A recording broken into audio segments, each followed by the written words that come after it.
Welcome back sa aking YouTube channel mga trops. Kung bago ka pa lang, please click the subscribe button at notification bell para lagi kang updated sa boxing news. Two-division undisputed champion Naoya the Monster Inoue magiging super active sa ibabaw ng ring ngayong taong 2024.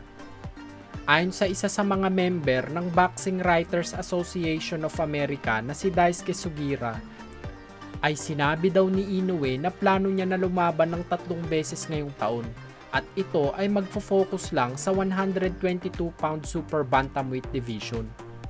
Plano ikasa ang mga laban sa buwan ng Mayo, Setyembre at Disyembre.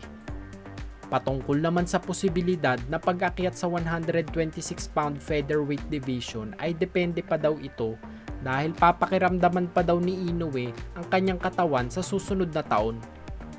Lumitaw na nga ang pangalan nila WBC Mandatory Challenger Luis Pantera Neri at former Unified Super Bantamweight Champion Murodjon Akhmadliev bilang sunod na makakalaban ng monster ng Japan.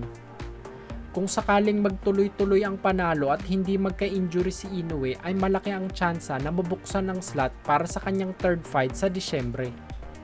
Pagkakataon na ba ito ng ating 3-division world champion Janriel Cuadro Alas Casimero na makuha ang matagal nang inaabangan na laban kontra sa Japanese monster?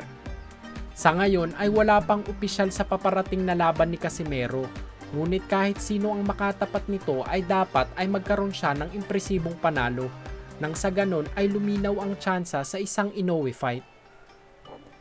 Sa kabilang banda naman po ay rank 1 boxer na ulit si Janriel Casimero sa listahan ng mga Filipino boxer sa BoxRec rankings. Pumapangalawa sa kanya si Marlon Tapales, pangatlo si Vincent Astrolabio, pang-apat si Mark Magsayo at pang-5 ay si Nonito Donaire Jr. Sa ngayon ay wala ng Pilipinong boksingero ang may hawak ng isang world title belt at unti-unti na nga tayong dinudumina ng mga Japanese boxer pag-usapang boxing sa Asia. Sa tingin nyo mga trops, magagawa pa bang makabangon ng ating bansa sa larangan na matagal nating pinagharian sa Asia? Comment nyo lang ang sagot nyo sa baba. Sa huling balita ng mga trops, Golden Boy Promotions founder Oscar De La Hoya nagparinig sa mga batang fighters sa kasalukuyan. Ayon kay Oscar ay iniisip daw ng karamihang boksingero ngayon ay ang business aspect ng boxing, ngunit wala silang kaalam-alam sa kung paano ito isagawa. Kung iisipin kasi natin mga trops ay marami na ngayon ang padiva ng mga boksingero. Kung hindi nagche-cherry pick sa mga nilalabanan ay naghahanap naman ng malaking bayad, ngunit kung titignan ang resume ay napakanipis naman. Dagdag pa ni Oscar ay naging legend siya dahil naiintindihan niya na kinakailangan niyang kalabanin ang mga pinakamagagaling na boksingero para kumita ng malaking pera.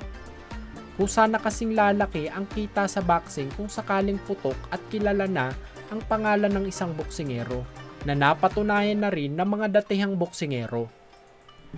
Kung nagustuhan niyo ang balita na iyon mga trops, bigyan niyo naman ako ng isang suntok sa like button dyan.